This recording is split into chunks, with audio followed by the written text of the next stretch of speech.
I touch and salute the holy feet of Bharat Mata, the most powerful and the most merciful.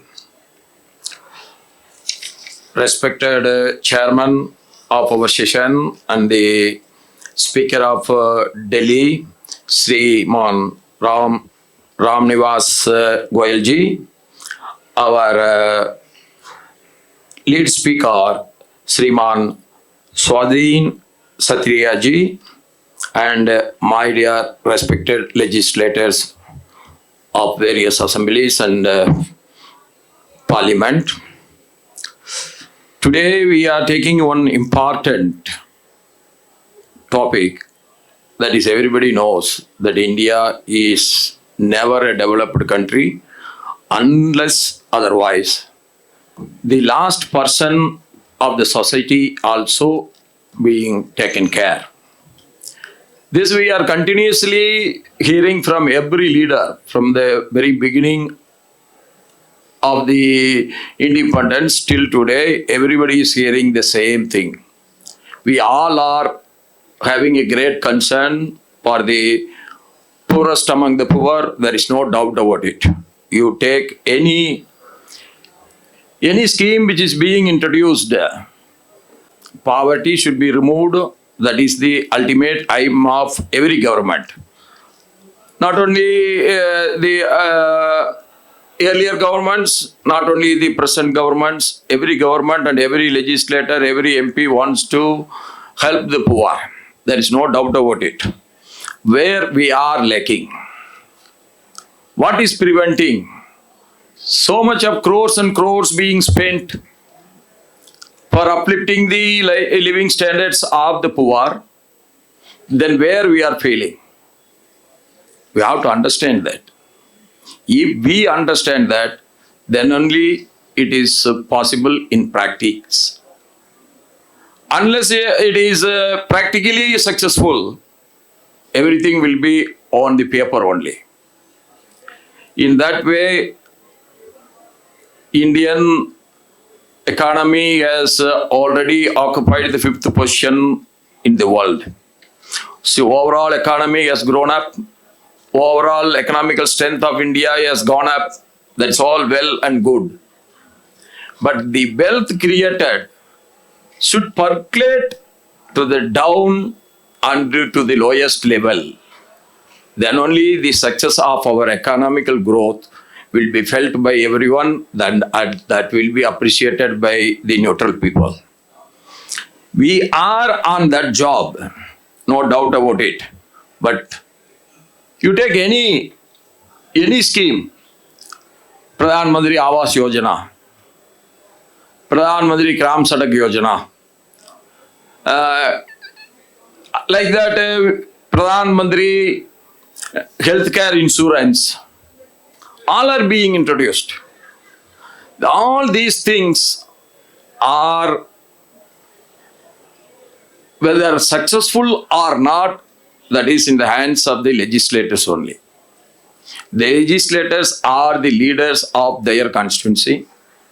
The legislators should come forward, and we must go to the people to understand the ground reality and their problems at their place. That will give a big enthusiasm in the minds of us to solve it out. That is what I have said when I become the governor of Jharkhand. The main reason for the failure of any good scheme is every good scheme is being introduced with a lot of enthusiasm and lot of real spirit when it is getting introduced.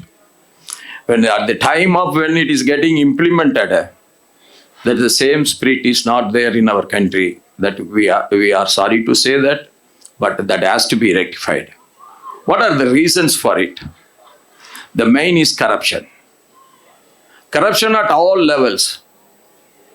Corruption at all levels is eating away the very essence of any scheme, good scheme. So how to eradicate corruption? How to eradicate corruption? Corruption cannot get eradicated unless the people and the people's representatives comes forward. There must be a will inside. There were so many anti-corruption movements in our country. Morarji Desai started in Gujarat. Then that becomes the total revolution movement of Jayaprakash Narayanan. And also after that also, Annaji also done it in the All India level.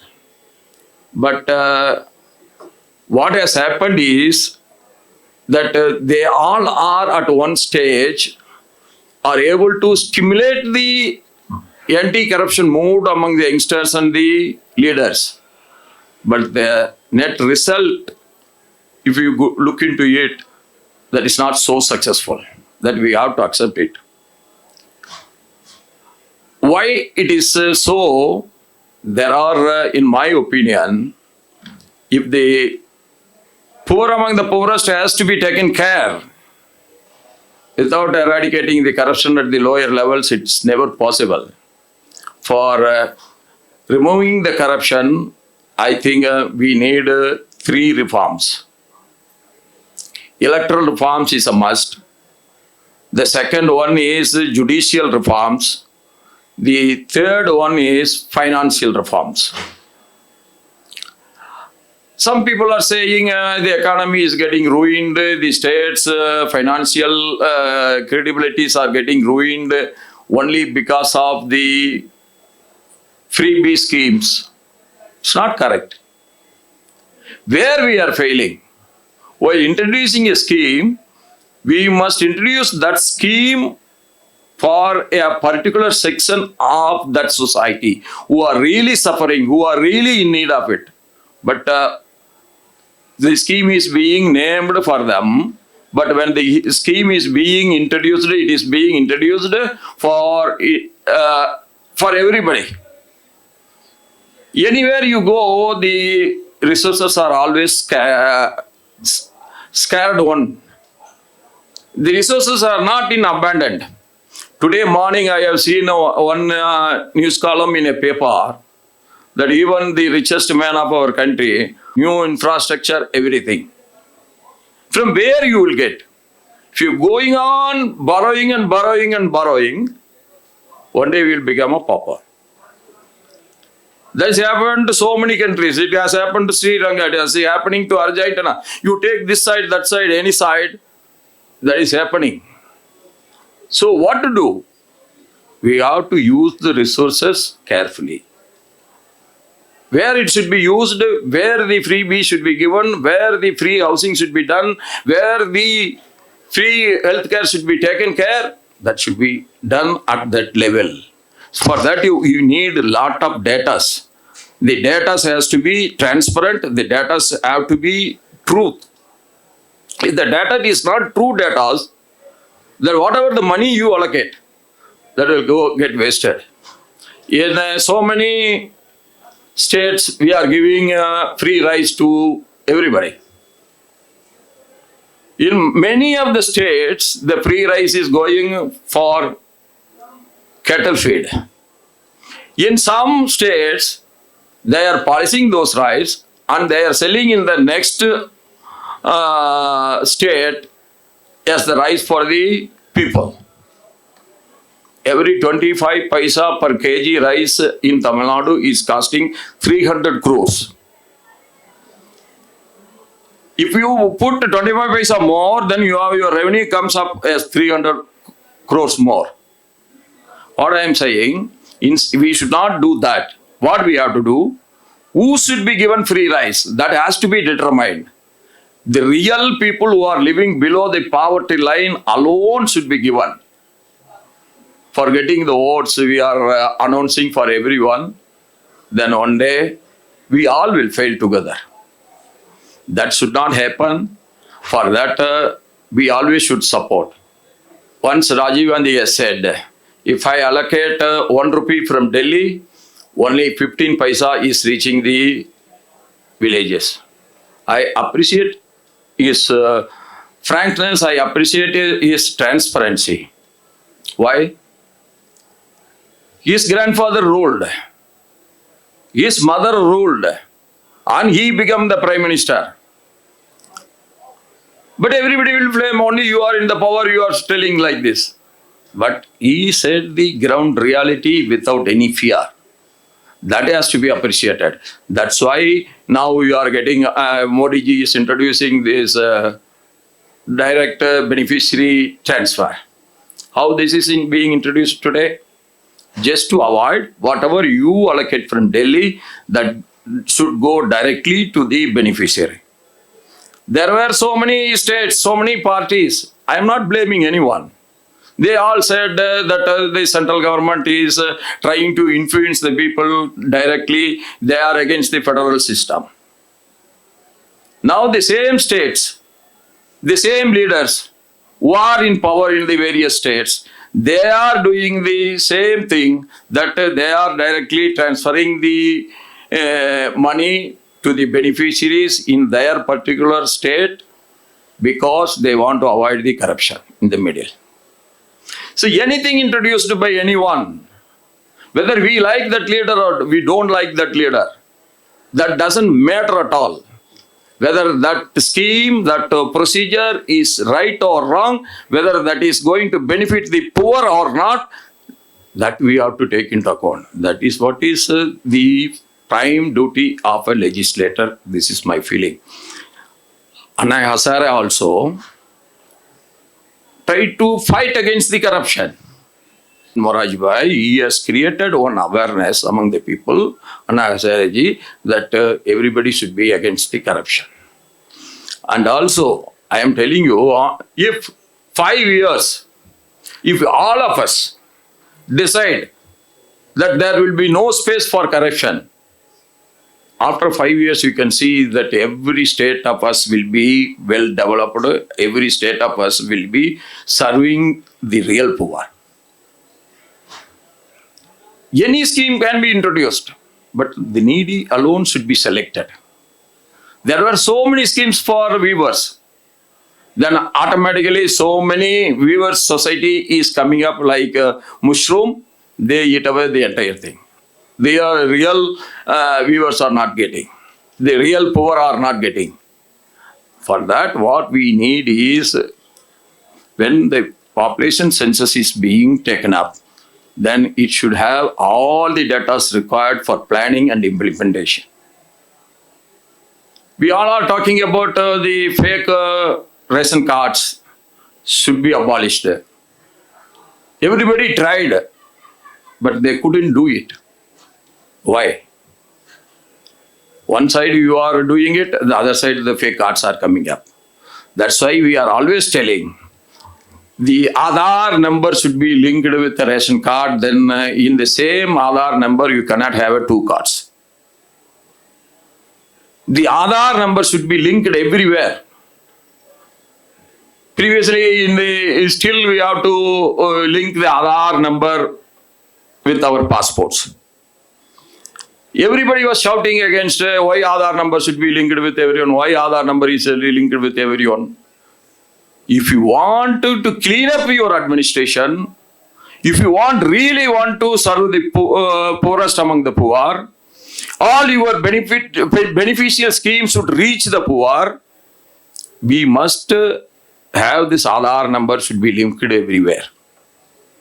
We all are being contesting in the elections. Every time you try your level best, you put so many extra people that you are seeing that almost everybody has voted, whomever you know, or whomever our people know. But end of the day, if you take the how much it has been polled, it is not crossing more than 75% mostly. Why?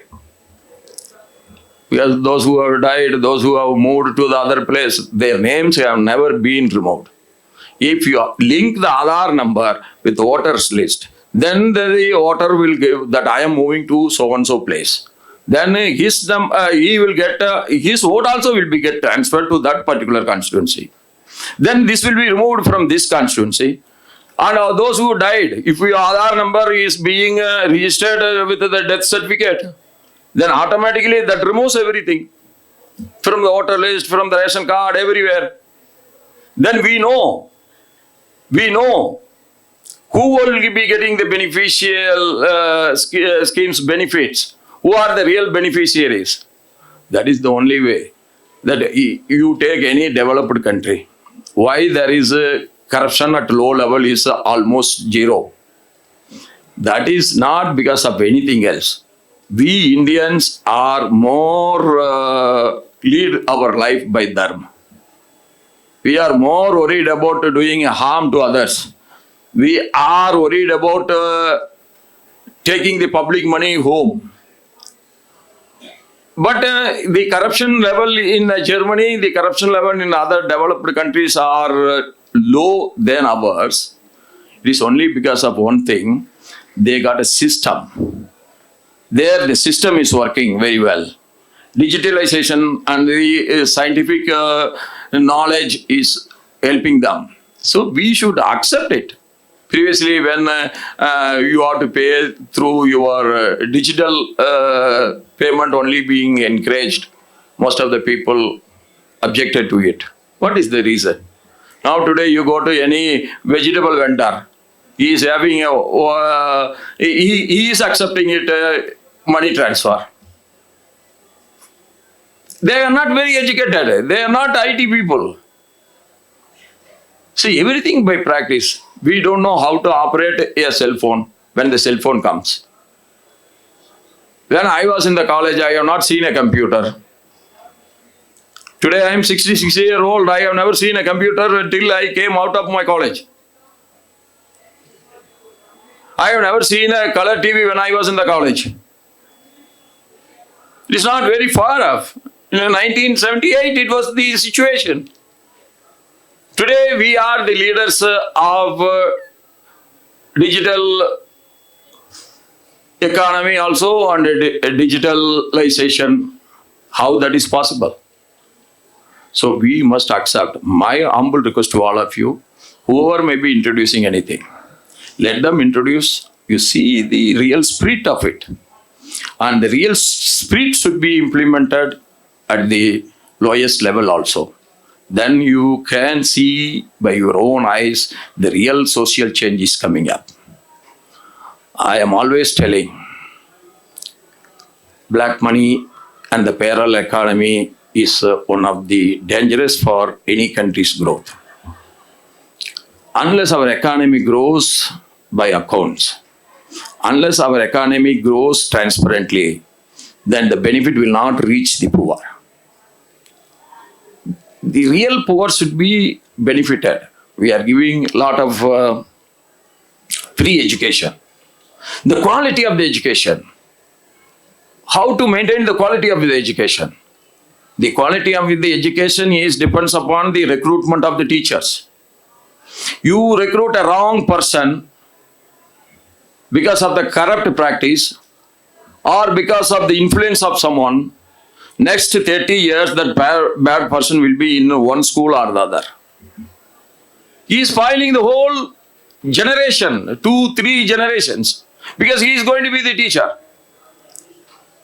And also, the enthusiasm or the lethargy, it always spread from one man to the other. If good man is doing good things, then we also feel like when we are in companion of that people, we like to do that. Like that, all officers also. When one officer is doing good thing, if he is getting recognized by the people's representative, if he is getting recognized by the political leaders, then other officers will also try to give their maximum service to the people. This we have to take into account. Corruption, we cannot eradicate corruption 100%. But we should try to reduce the corruption to a level where the common man is never getting affected. We must always give the beneficiary selection to the right people, then only the right spirit of any good scheme can reach the poor. That we must always take that into account. I am always saying, we are always talking about the Adhagiris are threatening the poor people. That's why I said judicial reform is a must. If anybody goes to the court, the judgment should come. If the judgment is coming after 18 years, if the judgment he can get after 25 years, yeah, one small land dispute is prolonged for 23 years, 25 years, what a poor man can do it?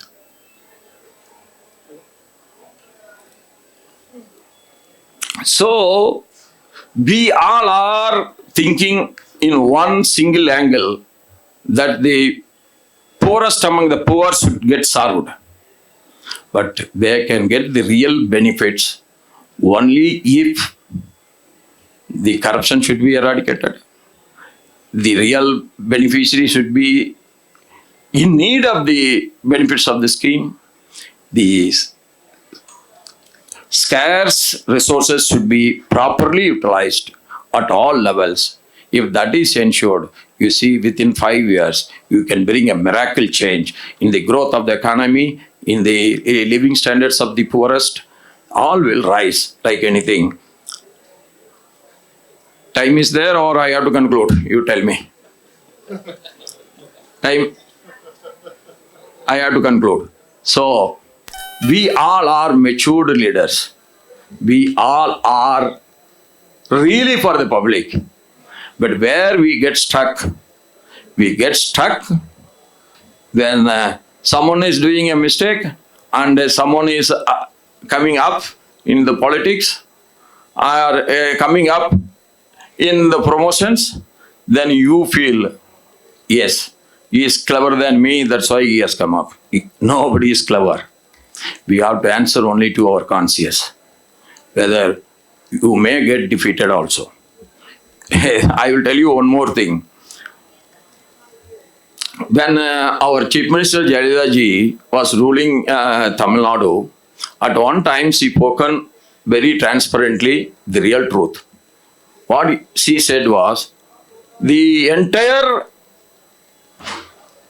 official machinery, the officers is only 2%. The rest of the people is 98%. The 98% people are suffering because of the 2% people. The most of the money what we have collected by way of tax is going only for their salary. So I am going to be little strict on them. Whether this is a good view or bad view, this is a very good view. But what has happened, in the very next election, she got defeated. So then they changes. They change their view because nobody is getting respected in this country if they lose their election. That's why I am always telling, unless these three reforms come in our country, judicial reform, financial reform, and electoral reform, then serving the poorest among the poor, maybe on the paper, but very few success here and there on the reality. So we all must work together. Okay, when we are contesting the election, we oppose each other. That is over with that election. When the people's development, the state's development, the industrial development, the agricultural development comes, we all must have one single opinion. What is good, that should be implemented. Thank you so much. Namaskar.